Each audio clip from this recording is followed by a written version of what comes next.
I received this bag free to try, but I am so impressed of how many things I was able to fit inside. I was really drawn by its unique design here of the closure.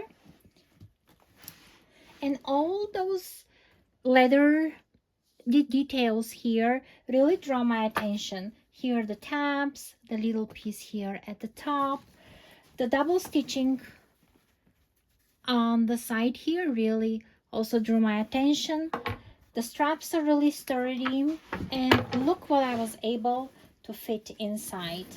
It also came in a nice storage bag, which you can also use for shopping. Why not? So here's what's inside my bag. Big, huge headphones, my tablet, a planner,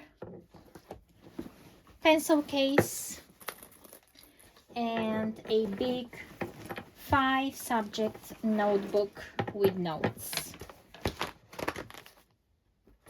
And there's still more space to fill it with. And inside there are 3 pockets, one of them being with a zipper pocket and a pocket behind the zipper, and the one is down there. Then in the pocket behind, I was able to put my wallet, and I like it that it's close to my body, and I really like that color combination too.